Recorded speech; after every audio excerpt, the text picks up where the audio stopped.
त्या गावात मतदान करायला गेलो, मतदान करून आलो आणि माझ्या गावातून येताना उमरी हे गाव लागते, तिथं मी थांबलो. तो माझा नेहमीचाच रस्ता आहे आणि आमच्या काँग्रेसच्या बूथवर थांबलो. त्याच्या अगोदर पोलिसांची गाडी येऊन गेली होती. पोलिसांच्या गाडीवाल्याने सांगितलं का तुम्ही 2च खुर्च्या ठेवा आणि तिकडं 8 खुर्च्या टाकून लॅपटॉप टाकून लोक बसले होते आणि मला माझे कार्यकर्ते सांगून राहिले होते का सर तिथं 8 लोक कसे बा, आम्हाला 2च सांगितले.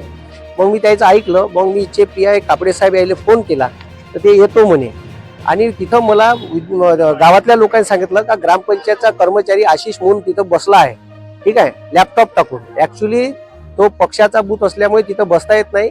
कलेक्टर साहेबांनी आणि SDO साहेबांनी BLO साठी आतमध्ये जागा दिली आहे आणि सरकारी कर्मचाऱ्याला त्याच्या बूथवर बसायचा अधिकार नाही आहे.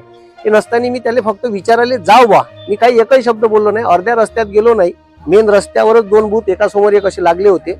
तर सरळ तो गुंडा प्रवृत्तीचा आणि आमदार पंकज भोयरचा पिलांटू सचिन खोशे यानं सरळ आणि त्याच्यावर क्रिमिनलचे बरेचसे आरोप आहे, त्याच्यावर गुन्हे दाखल आहे आणि तो डायरेक्ट माझ्या अंगावर येऊन मला मारहाण करून राहिला.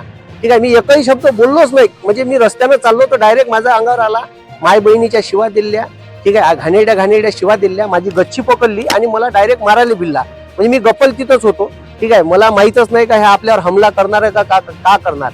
हे सरळ BJPचे माजलेले जे काही हे लोक आहे, पोसून ठेवलेले पंकज भोयर यांनी पोसून ठेवलेले लोक असे अरेरावी करतात आणि सरळ आणि त्याच्यानंतर बाकीचे लोक गावातले धावत आले तर त्याला म्हणे एका पाहून घेईल.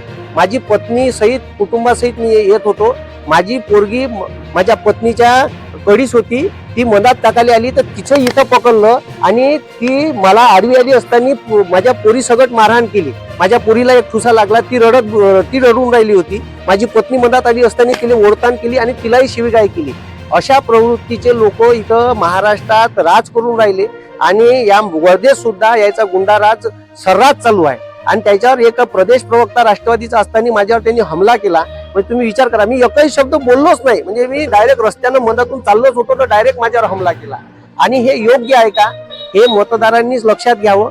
याची गुंडा प्रवृत्ती, भ्रष्टाचार प्रचंड माजलेला आहे आणि हे सरळ अरेरावी करत आहे. मी काय